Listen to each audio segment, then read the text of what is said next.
खालिद आइड्रिस से कहता है कि मैंने तुम्हें बचाया था।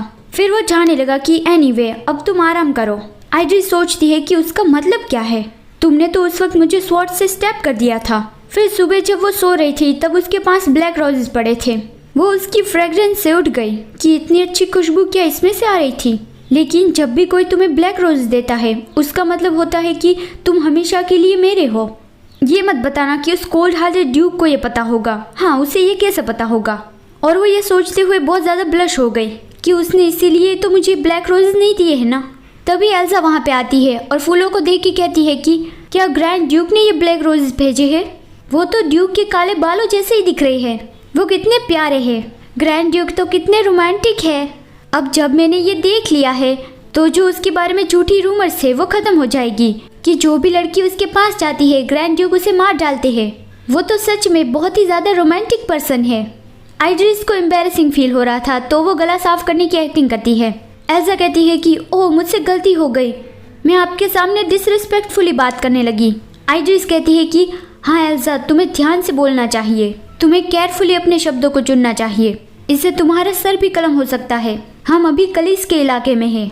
एल्सा सैडली कहती है कि I am sorry your highness, क्या मैं इन रोजेस को वैज में रख दूँ?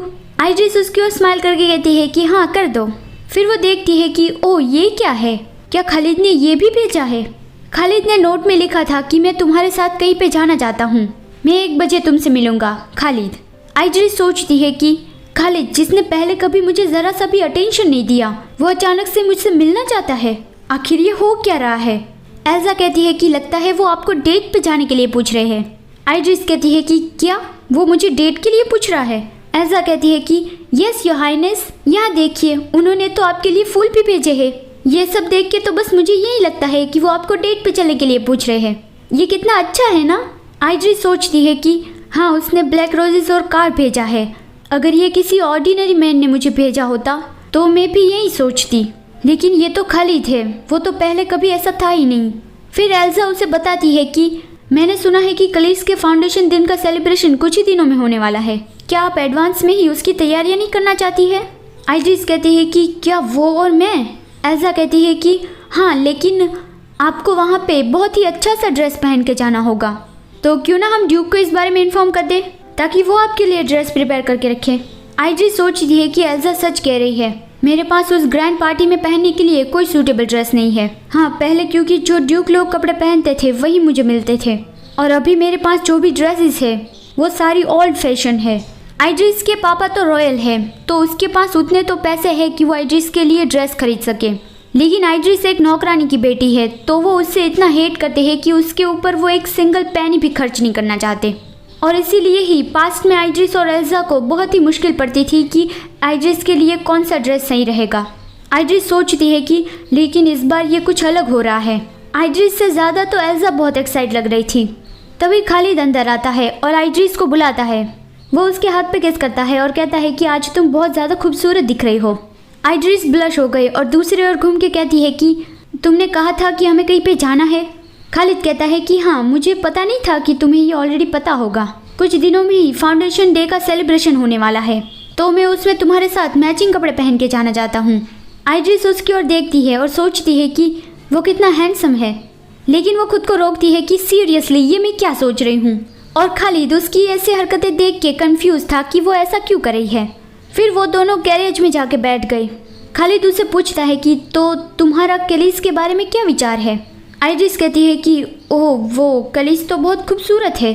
खालिद कहता है मैं तुम्हें ये पूछ रहा हूँ कि क्या किसी ने तुमसे रूडली बात की है? आइड्रिस सोचती है कि पहले कभी किसी ने इस तरह से मेरा ओपिनियन नहीं पूछा, हाँ सिर्फ एल्सा को छोड़ के।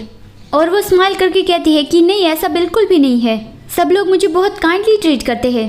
खालिद स्मित करता है और कहता है कि ऑफ कोर्स ऐसा होना चाहिए, मैंने पर्सनली सबको ऑर्डर दिया था। तो आइड्रिस बहुत ज़्यादा सरप्राइज है कि क्या उसने ऐसा किया था। फिर वो दोनों एक बहुत ही फैंसी शॉप पे पहुँचे, लेकिन आइड्रिस को ये देख के बहुत ही ज़्यादा झटका लगा कि ये तो वही मैडम लिडमोन की शॉप है। मैडम लिडमोन अपने कस्टमर्स को लेके बहुत पिकी है, वो तो कभी कभी नोबल लोगों को भी मना कर देती है, और ऊपर से जो भी वो ड्रेस बनाती है वो बहुत ही ज़्यादा एक्सपेंसिव होते हैं। जो नोबल लोग लग्जरियस ज्वेलरी पहन के बड़ी बड़ी बातें करते हैं उससे भी महंगे होते हैं। अगर यहाँ से मुझे जो नया ड्रेस दिलाया जाएगा वो मेरे लिए सूटेबल नहीं होगा तो भी मुझे ग्रेटफुल फील करना चाहिए। खालिद उसका हाथ पकड़ के उसे अंदर ले जाने लगा कि इतना ज़्यादा सोचने की ज़रूरत नहीं है, चलो पहले अंदर चलते हैं। अंदर मैडम लिडमोन उन दोनों का स्वागत करती है कि your majesty and your highness, मुझे आपसे मिलकर बहुत खुशी हुई। मुझे पता चला कि आप यहाँ आने वाले हैं तो तब से मैं आपका इंतज़ार कर रही थी। खालिद आइड्रिस से पूछता है कि आइड्रिस, मुझे लगता है कि तुम शायद खुश नहीं हो, मैं तुम्हें यहाँ की सबसे पॉपुलर स्टोर पे लाया हूँ। आइड्रिस सोचती है कि वो ये क्या कर रहा है, क्या उसे पता नहीं है कि यहाँ की ड्रेस और ज्वेलरी कितनी महंगी होती है। और वो कहती है कि नहीं, ऐसी बात नहीं है कि मैं खुश नहीं हूँ, वो बस मुझे कपड़ों की अच्छी परख नहीं है। मैडम लिडमोन और उसकी वर्कर्स उसका नाप लेने लगी थी और वो कहती है कि योर हाइनेस, आप कौन से डिज़ाइन और कौन से कलर का ड्रेस प्रेफर करती है, आपको जो भी ड्रेस अच्छा लगे मैं आपके लिए वो ले आऊँगी। आइड्रिस बहुत अनकंफर्टेबल फील कर रही थी। खालिद उन लोगों को रोक देता है और आइड्रिस को अपने साथ ले जाता हुआ कहता है कि चलो वो सारी ड्रेस देख लेते हैं जो तुम्हारे नाप की हो। मैडम लिडमोन कहती है कि हाँ मैं समझ गई, आप जैसा चाहेंगे हम वैसा ही करेंगे। फिर वो बहुत सारी खूबसूरत ड्रेस लेके आती है। आइड्रिस कहती है कि खालिद, मैं ये सारी ड्रेस नहीं पहन पाऊंगी। खालिद कहता है अच्छा ऐसी बात है तो फिर यहाँ से लेके यहाँ तक मैं वो सारी खरीद लेता हूँ। वो सारी की सारी ड्रेस के बारे में बात कर रहा था तो मैडम लिडमोन और आइड्रिस दोनों ही बहुत ज़्यादा सरप्राइज रह गए। Thank you so much for watching, like and comment ज़रूर कर देना। मिलते हैं अगले वीडियो में, बाय बाय।